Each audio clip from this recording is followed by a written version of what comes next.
अरे ये सखी का ये सखी हाउ देखत हो बारात आके मड़वा में बैठ गइल बा हो। हाँ ये सखी का करल जाए हो। अरे चला चल के गाड़ी उरी गावल जाऊर का। अरे चला चला चला ये सखी चला हाउ हो। देखत हो समधी कुर्सी पे बैठ के कैसे टुकुर टुकुर देखत। अरे हाँ बहनी तो देखा हमने के लखत हो निमहुरा। हाँ हाँ तो चला। ये बनी ये समधियो से स्टार्ट करल हाँ जाए। हाँ यही से शुरू कर। सुना सुनावा।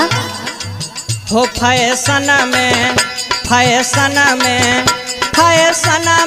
बाल कटवाए डालो फैशन में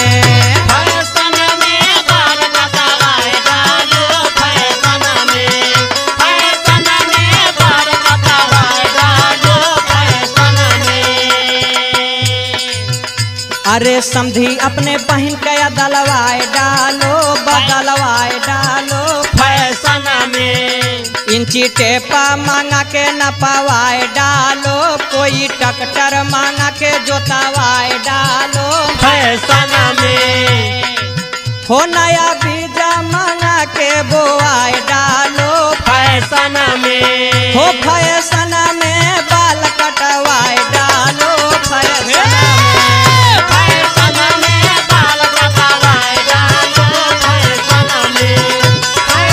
अरे आज लोग के जम के गरियावल गइल हो। अरे सखी का हो। अरे है देखा हो दुल्हवा कैसे देखता हो। अरे सही कहा था वो अरे टुकुर टुकुर देखत था। यहू कुछ कहल जाए बहनी। हाँ हाँ कहा।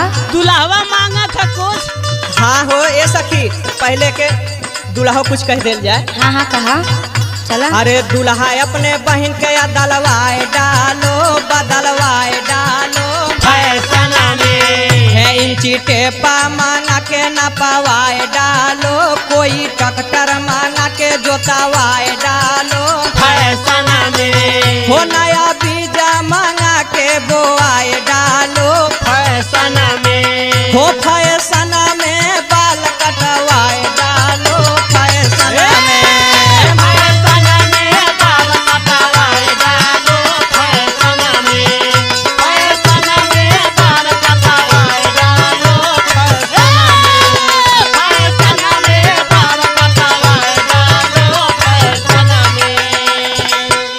अरे सखी का हो।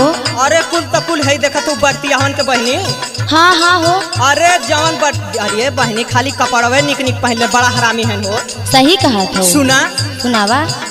बटी हमने अपने बहन के दलवाए डालो बदलवाए डालो फैशन में इंची टेपा मांगा के नपवाए डालो कोई ट्रैक्टर मांगा के जोतवाए डालो फैशन में हो नया बीजा मांगा के बोआए डालो फैशन में हो फैशन में बाल कटवाए डालो फैशन में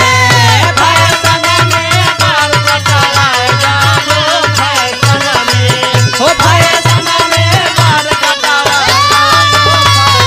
हो फैशन में बाल कटवाए डालो फैशन में बाल कटवाए डालो फैशन में। आप कुल ठीक से रहिए ने बहन। हाँ एकदम।